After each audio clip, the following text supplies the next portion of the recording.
You're listening to Culture Champions, a podcast about what it takes to cultivate exemplary work cultures and master sustainable business growth.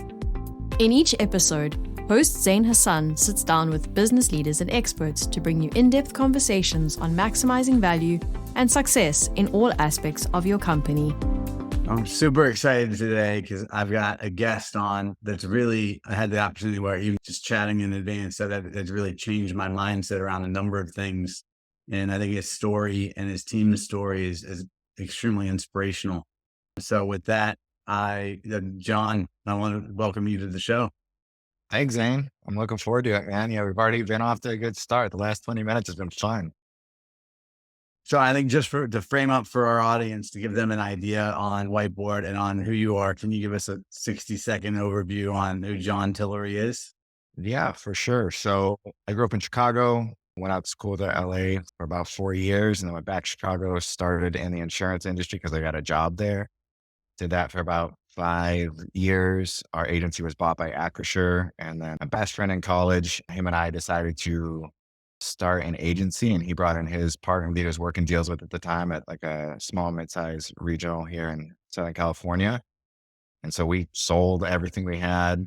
Dallas like uprooted his family, sold his house. I liquidated my 401k, and we got a small office, and I think it was went well where we built our own desk, and yeah, that's how we started. So not a ton of help, but it was the best decision we've ever made by far. That's awesome. So what was the motivation behind starting? What was the vision? The vision was really clear. Like the workers' compensation system is fundamentally broken, and that brokenness like bleeds into the way that employees are cared about after they get injured. They get manipulated by attorneys and doctors all the time. There was like a tremendous amount of spinal fusions that, yeah, I forget exactly what it was, but apparently there's just doctors just pumping out spinal fusions that didn't need to get done so they could get paid by work comp. And that's the kind of stuff that like is rampant in the work comp system. The adjusters, not knocking any of the adjusters, but they're overworked, underpaid, and they don't really care about a $10,000 claim or $20,000 claim. They're looking for the $100,000, $200,000 claim because that turns them upside down on their underwriting profit. Again, these attorneys that represent the employees, these are not Harvard law graduates. These are like the bottom of the barrel ambulance chaser attorneys that while the employee might legitimately need an $8,000 settlement for some injury they have, they'll extend it out 2 or 3 years because they're looking for a larger permanent disability settlement because they're working on that contingent basis. So this whole system is set up to extract money from the insurance companies, and then the insurance companies turn around and extract money from the employers.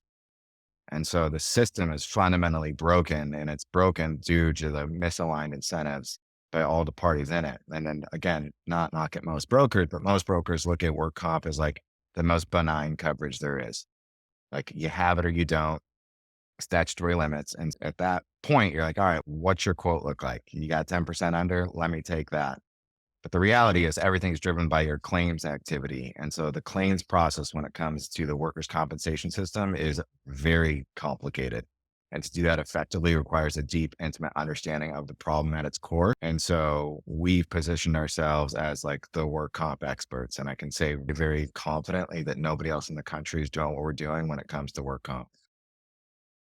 That's fascinating. And I love it because I don't know if my audience even knows this, but we are in the healthcare space. And what you just described is how we view the fundamental misalignment with health insurance brokers, and the structure. And it really requires a completely different approach and proactive risk management, and not waiting for renewals and just looking at your price of your renewal. It's sometimes more like a multi-year strategy that's heavily around educating.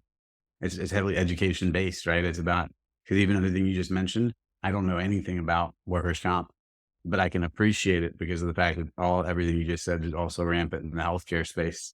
For sure. Yeah, I look at the healthcare space as like an area that we're looking to go into. But one of the ways that I know that the work comp space is the most broken place, as soon as someone goes in that clinic, the first question they ask is, did you get hurt at work? It shouldn't matter how they treat you, but they're like, oh, workplace injury, it's time to ring up the bill. They know they have an unregulated income stream coming from the insurance company. It's garbage. So it's almost like a $0 deductible health insurance plan from the provider side. They know it's going to cover the full side of the bill. But they know that they are not going to get a question on any of the repeat visits, any of the referrals out their physical therapist buddy, chiropractic buddies, up until that thing approaches 15, 20,000 bucks. The adjusters Wow. are just overwhelmed with the amount of claims that they have. And so let's say someone's paying $500,000 for work comp insurance. Like they might have, I don't know, 30 claims a year, something like that, 30 claims a year. That adjuster who's working on that account, if they have a dedicated one, is worried about like the $200,000 claim, the $300,000 claim. And the reason why is most of the damage that's done on the experience mod, which dictates essentially how much an employer pays in their work comp premium. So look at it as like a credit rating. So the higher the experience mod, the more you're going to pay in work comp premium. All takes place in the beginning of a claim.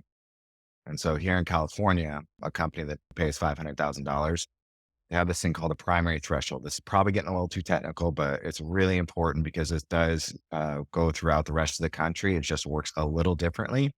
But legitimately, for every dollar the insurance company spends up to that primary threshold on any one claim, they're going to charge back to the client $3 for every $1 they pay out. Wow. And Yeah, then does that threshold change by state?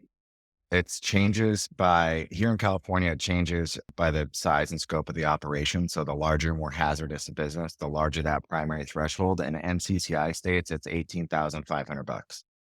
And for the audience, can you articulate what NCCI means? Oh yeah, NCCI works with, I think, 40 different states, the governing bureaucracy for all things workers' compensation. So they're the ones that are going to tell you what your class codes are supposed to be. They're the ones that are going to calculate your experience mod. And all the insurance companies essentially fund this operation, which should tell you about where the incentives lie. I know, I believe Florida is an NCCI state where Florida rates are filed, I That's think, with correct. NCCI. That's correct. You set off on this, like you notice there's a fundamental problem. Most insurance brokers don't address it at all the way you just described. They don't have the knowledge, they don't have the desire, they just weren't trained. How did you grow? How did you get other people to understand the problem the same way you did when our industry has been in existence for so long, and yet no one had looked to address the problem the same way that, at least to my knowledge, I've met a lot of firms and none that have addressed the problem on workers' comp the way that you guys are. I think so. Really, a big reason why this happened is when we first started our company, we had an entire service model that we were planning on utilizing. The company was called BizAssure. There's stuff that happened that didn't allow us to get that contract. So we're like, all right, we'll just tear up our business plan and start over. We were writing handwritten letters to like companies around us, and we got a meeting with a company called Con Am. They had like 2,000 employees. I think they paid like 2.4 million in premium, but they got a meeting on like a high experience mod. So we're working with an organization out of Arizona that kind of functioned as a work comp claims containment company. Okay. They outsourced for their nurse triage. They went to MedCore, and then they had claims managers. And so I brought the owner of this guy into the meeting with the risk manager, and the meeting went great. The next meeting went great. We didn't end up getting the deal. But after we went through this, we just like went through a really good meeting that like could have been great. Let's double down on this area. And so from there, that kind of took us off. So we were outsourcing for our nurse triage. We were outsourcing for our claims management. And since then, we've vertically integrated everything. So we have our own nurse triage system. We have our own claims managers who are all work comp specific. We have our own employee liaisons who are all bilingual that essentially hold the employee's hand throughout the entire life, the injury and their claim after they get injured. And then we have our own technicians that will actually go treat employees under the OSHA guidelines of first aid on the work site. So I don't know why nobody else is really doing this. We do have some like copycats out here trying to like piecemeal this together, but it's hard to do. We just built our company from the ground up to solve this very unique, very expensive problem. And so most brokers look at work comp like as you have it or you don't. And they're like, all right, let me take a look through your GL policy, your property policy, any of that kind of stuff where I can pick apart what the broker's architected for you and figure out areas where you either need this coverage or you don't need this coverage, and work comp just whatever. Let me quote it out for you. So it's It's cool. so it's much more transactional for most brokers, whereas you guys are sure. really looking at the systemic changes that you can make within a workforce that will allow that workers count, and a byproduct of that, which is it aligns to our model. A byproduct of that is healthcare spend. A byproduct of that is how they treat themselves, and then of the workers comp spend. Because now, as 100%. I'm hearing you describe it, it sounds like the correlation is really significant between workers comp and Eerily healthcare spend. similar. Yeah. Yeah. So I think as that's you what happens. grew, right? So you and your co-founder, was it you and one other person started the business? I have 2 partners, Jeff and Okay. Dallas. And so Yeah. the three of you all had that same business model in mind when you started Whiteboard. Yep. Yeah, And it's reckless. So Jeff is one of my best friends from college, and his partner that he was working with was Dallas at the time. And Jeff is like, "We got to bring you guys together." I don't know. I don't even know this guy. I don't want to go into business with him. And we ended up getting on the phone. Like we call Jeff after. I'm like, "Oh, I love this guy. He seems great." And so we do 24 hours of total talk time. And I didn't meet Dallas in person before we signed paperwork and went into business together, which is deeply reckless. But it but you worked don't out regret really. it. Not at all, man. Like, if my That's wife awesome. and I pass, like Dallas is going to be raising our daughter. So like That's awesome. Dallas and his family. Yeah. So it's pretty cool. So when it came to you guys deciding, okay, as you're going to start expanding and looking at people, like, and you envisioned what you were building, how did you think about what the core values of the business were, or what kind of culture you were trying to build? We didn't at all.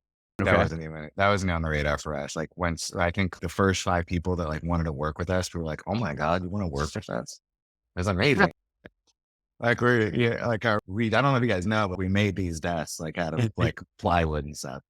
So it was like a very like flattering thing. So we just took everybody on, but me, Jeff, and Dallas are good dudes. So like good folks will typically gravitate towards us, and people like that. That has been helpful, but we didn't really establish core values until probably 6 years into our business, something Okay. like that. I always thought they were corny. And so we rifled through a ton of folks on our team, and it's a lot of, we change stuff all the time.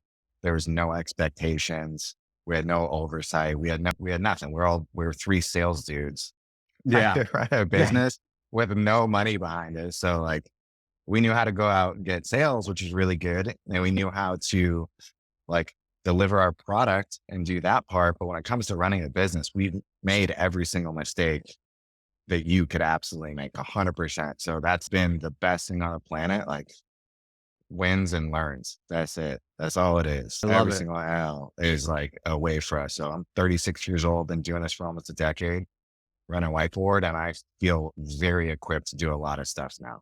And it's only come through like trial and error. We formalized our values probably 3 years ago through what's called entrepreneurial operating system. I don't know if you've EOS. heard of it. We operate on EOS. I'm I love extremely it. familiar. Okay, you get it. Yeah, really cool. So we had a great implementer. We did it for about 4 times, and then our Brady, who's a rock star, I was like, I can do this. Guy's been on a pay rate, but it's gone really well.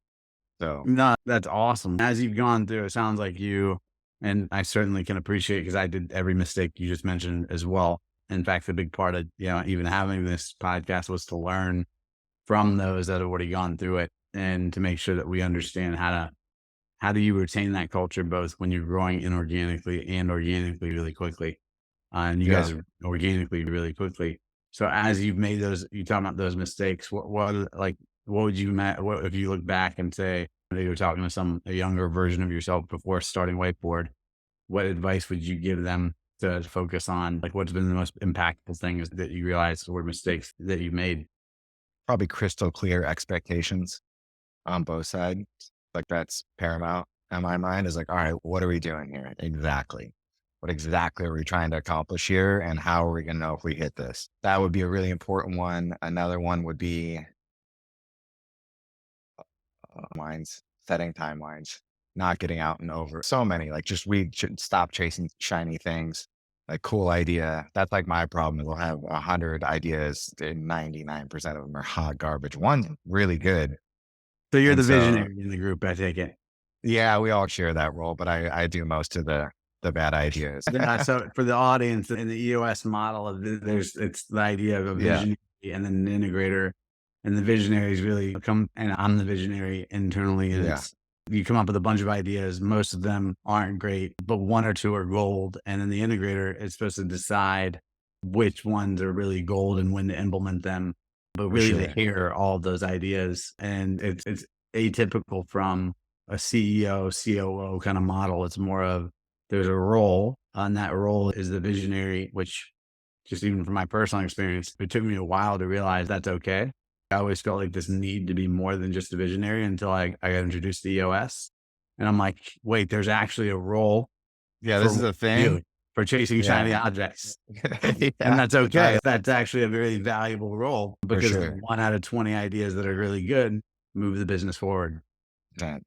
So So yeah, I've been able to no, see that seed, I've but been, we made a visionary board for that. Sorry, that was so clunky right there. But yeah, we it's okay. decided to not just have me sit there, and then we made a visionary board with Jeff Dowds and I on there, and then Brady's our integrator.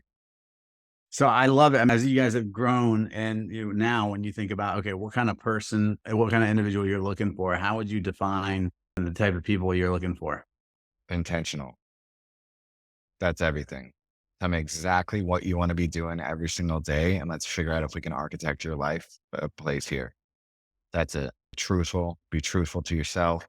First and foremost, truthful to your teammates. That doesn't mean just not lying. It means, okay, let's call it a spade. Be accountable for your actions. And that's a big one. Accountability is a really big one that, like, man, you can make so many mistakes if you just own them. Who cares?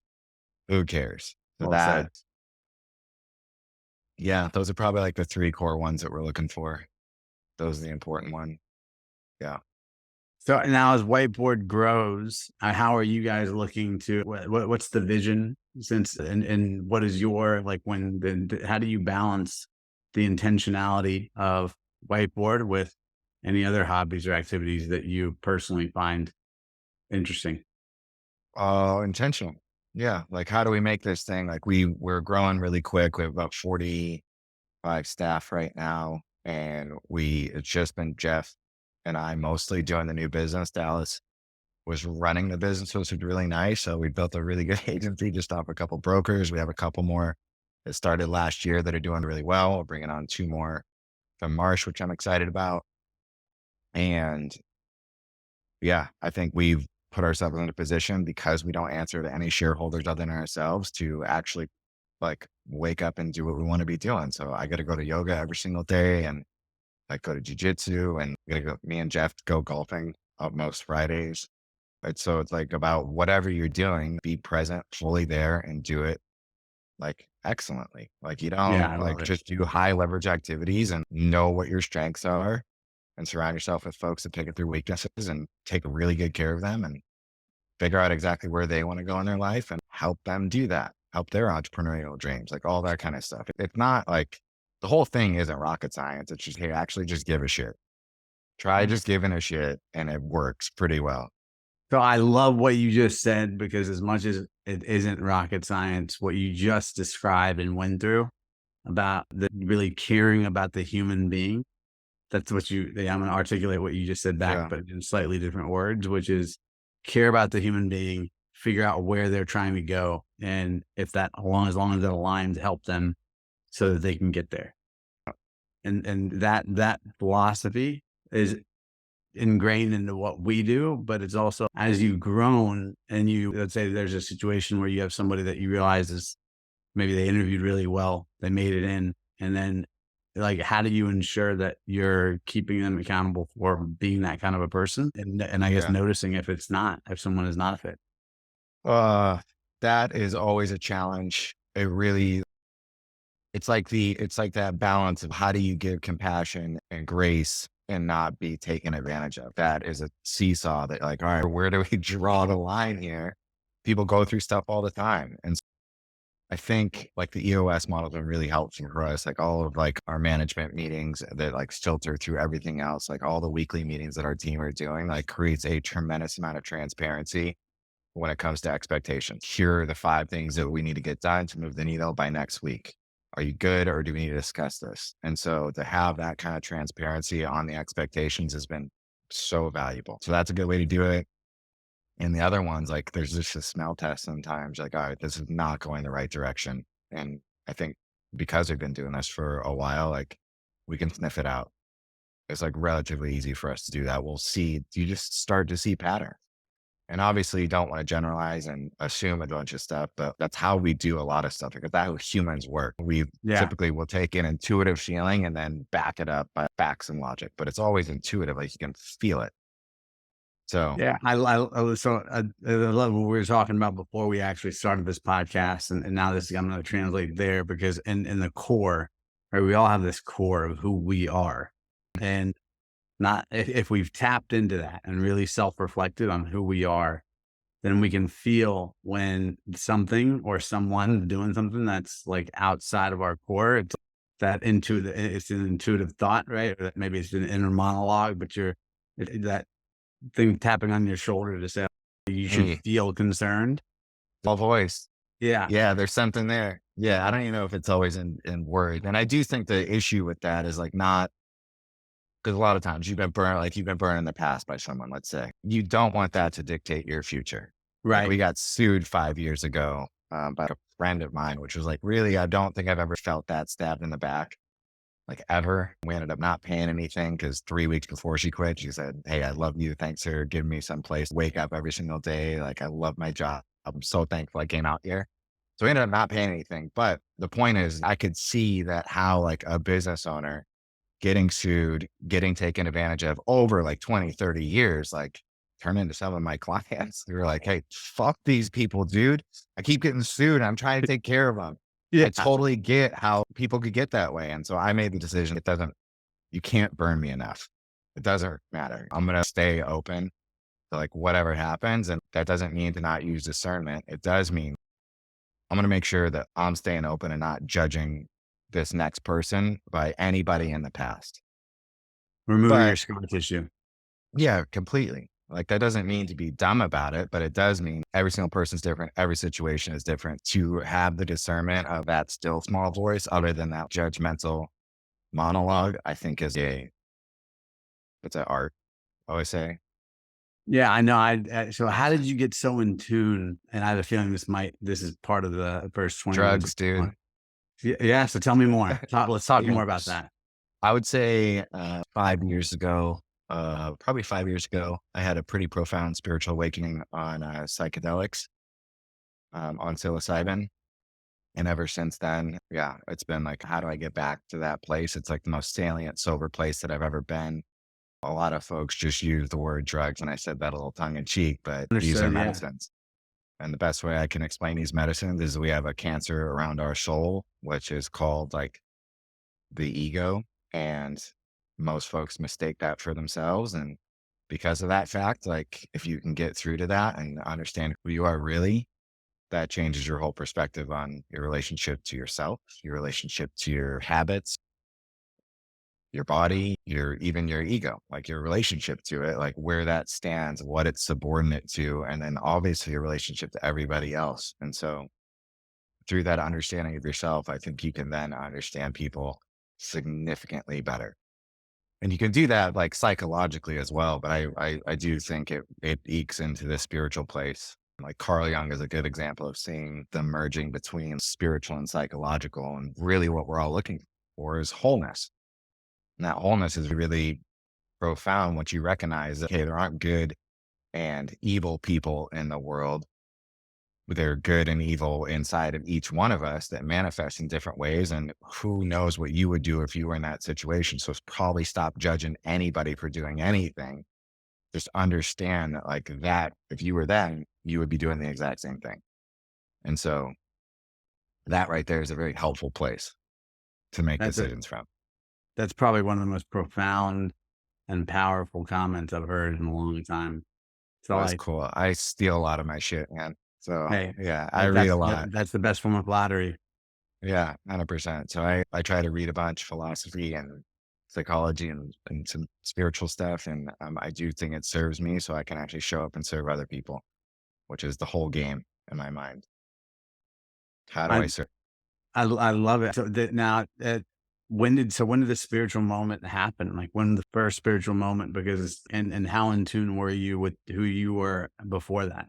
Not at all. I had no conception. I think we grow up And I have a 2-year-old daughter, so I can see it. She doesn't know. She'll say, "Hey, I'm Isla," but she doesn't have a self concept, right? Right. And that's really mostly what it is. It's just a concept of ourselves.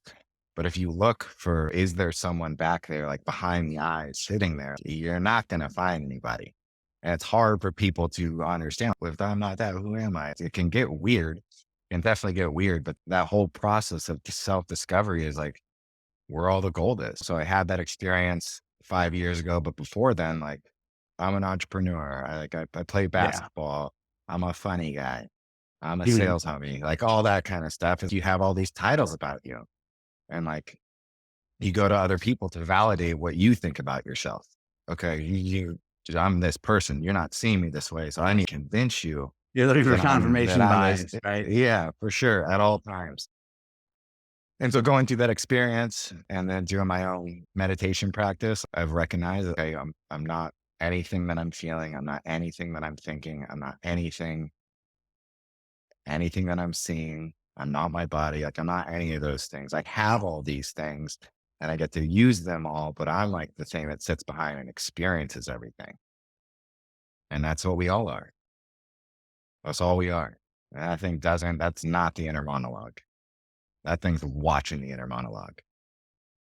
Wow. All right. So this now just I naturally, just because of how much you just described it, finally change your life, makes me want to figure out exactly. I think, and I imagine the audience is wondering too. Can you specify what you went through? What was this process? I'm remiss to talk about it. I'll be honest with you. It's Okay, like, that's fair. yeah, it's a pretty personal experience. I guess what I would say is I can't think of anything more valuable and it's not for everybody. But if you feel psychologically secure to go in with a trip sitter and a physician and go through that process of psychedelic therapy, not a more valuable thing on the planet. And from what I'm understanding, what it really did was open up and allow you to see you for you, all the different parts of you, and be Yeah. aware rather than on autopilot. Is that kind of Objectively your way? aware. Yeah. Yeah. I Objectively mean, aware. it's the Matrix, it's Free Guy, all of these movies, Plato's Cave. It's the same story over and over again. So yeah, it's that. So how is that now as it relates to, and for me, I'm always trying to be a better father, be a better Love it. leader, right? And be a better spouse, right? So the two, be a better husband to my wife. And when I'm looking at those, it's daily, right? There's daily things. I make mistakes Yeah. every day, but I try to live to me, it's about living the example the best that I possibly can. And I fully admit the mistakes. How has being a father impacted or the idea of even just what you're doing? Because you have this very deep in tune level of making sure you're intentional in everything you do. Yeah. So like, I guess I'm just trying to understand when you look at the idea of your business, and the business is one facet, but then there's so many other areas where you're looking to serve other people. How do you think about where you're prioritizing your time other than Uh, intentionally? Because it sounds like everything you do is yeah. intentionally. Not everything. I wish I was at that level. That's the aim. But yeah, how I prioritize my time, that's what I want to be doing. That's like the message I tell everybody. Like, hey, literally just architect your day to do whatever you want to be doing. And that doesn't mean to be like trivial about it. And you gotta understand there's probably somewhere that you would want to be in 5 years. So you got to move the needle on that kind of stuff. But for the most part, like I'm at a place where I get to wake up and do exactly what I want every single day, which is serve the people around me, enjoy like my life and ultimately keep growing out this tree bigger and bigger so we can serve more people, which is in my mind, that is the game. That's where all Right. the meaning is. That's Couldn't where all the agree more. fulfillment is. I think, especially in the spiritual area and nowadays, like getting money, it's either a godlike status, like that's all that matters, or people are like, fuck capitalism. Like, look at all the damages it does. And it's neither one of Neither those. of those. Yep. Yeah, money's a byproduct of I doing was good gonna shit. I think we're about to say the same thing, which to me, it's always been, it's a byproduct of the amount of value and that you're contributing Yep. in the amount of, like how well you're serving other people. It's Sure. not the goal. It's just a byproduct. Yeah, if it's the goal, if you got some fucked up priorities and Yeah. cause a lot of damage, that is part of the issue. That's a real problem, right? Yes. Unbridled capitalism, why it's like beautiful. Like, all right, unbridled capitalism, like does stuff that is unethical. Like they will get into the politicians through mechanisms about getting the vote. So it's legal. Like they'll write the laws. That Right. is a major issue. But the alternative is like, all right, there's people out there and people have different incentives and want to do stuff like socialism and communism don't work either. Capitalism is just a good mechanism to build wealth. And so it's that balancing act of how that is. So for me, I was like, all right, I know what I want to be doing.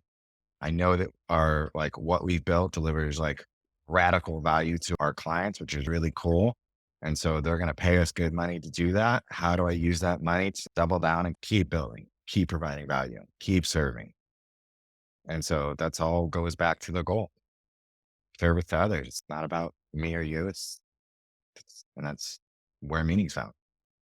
Everything you're talking about is all things that I would call, those are profound topics that a lot of people, when they're thinking about like how do they create the culture, a lot of the creating of the culture is living, just being yourself, being aware of what you're Yeah. doing, and being very intentional, and just when you can put your ego to the side to serve others. Serving others, for us, serving others is literally, we call it having a servant's heart is number one. Like, Yeah. even, no matter how down things are for me, so this feels like a bad day or something is going on personally, like a dear friend passed away recently.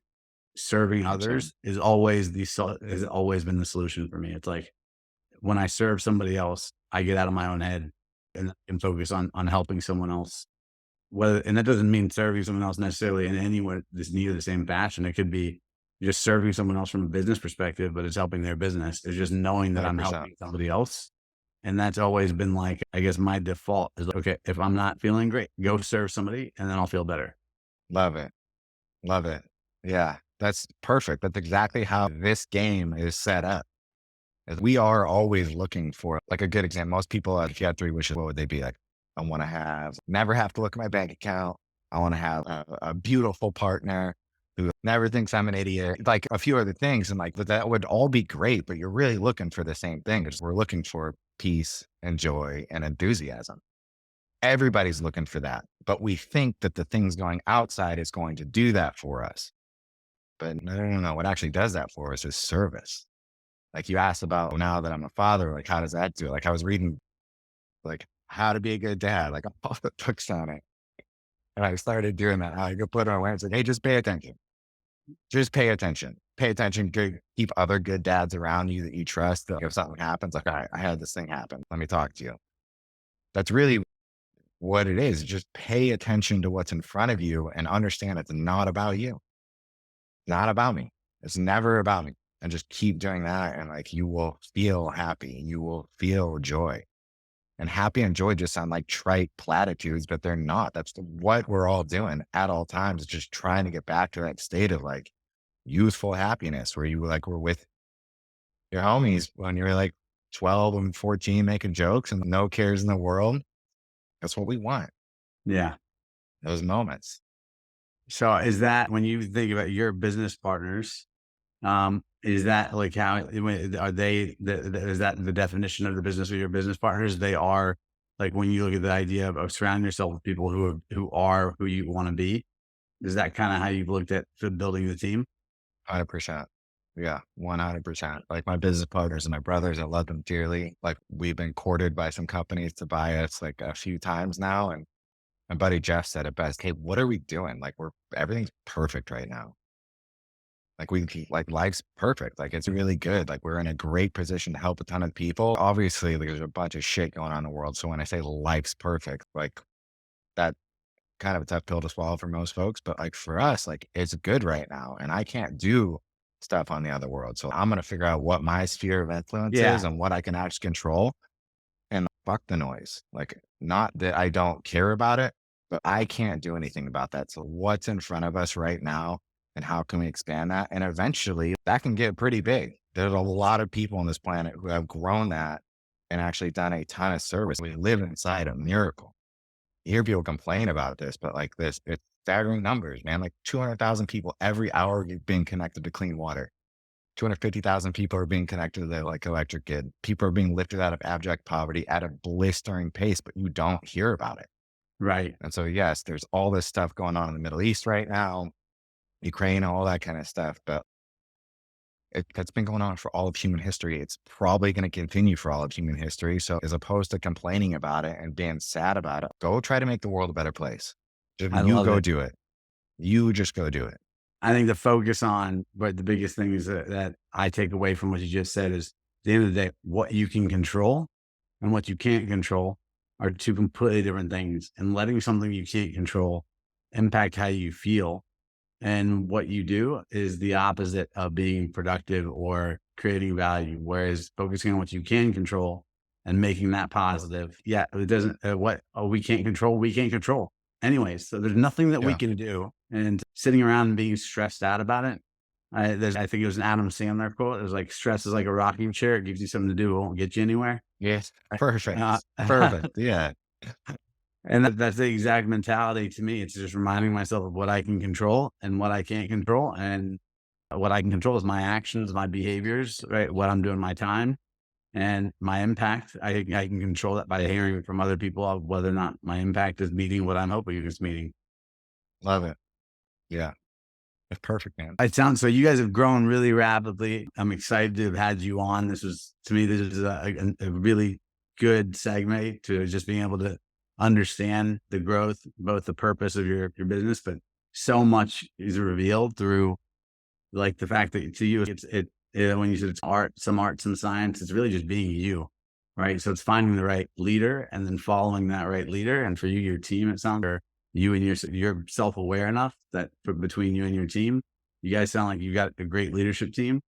So thank you. We'll be cheering you on. I have no doubt you guys are going to continue growing and being successful, but it was a pleasure having you on the podcast and I appreciate you sharing your story. Thank you, Zain. I really appreciate it, man. I didn't know what to expect from this. Frankly, I forgot about it until last night. We were coming over to the Kings game and I'm very thankful we had this conversation. Genuinely, I resonate with your authenticity. It's been like a pleasure talking to you and looking forward to keeping up with you, man. Absolutely. So I know for the audience, one thing before we end is if they want to reach out to you, what would be the best? And we'll drop it in the show notes as well, but how would you want them to do? Just on our website, whiteboardrisk.com. Best way to reach me. Yeah, and just go on there and type in. I don't have any social media. I guess I have LinkedIn. Just kidding. That kind of counts. Okay. But yeah. So on LinkedIn or on the website? Sure. Yeah, that'd be awesome. All right. And for the audience, we'll tune into you on the next episode. Awesome. Thank you much. Thank you for listening to the Culture Champions podcast. We hope you enjoyed today's episode. You'll find links to any resources mentioned in the show notes. If you're enjoying our show, be sure to subscribe and leave us a 5-star review. And if you have someone you'd like to hear on the show or a topic you'd like to see covered, please email pat.davisbryant@risktag.com.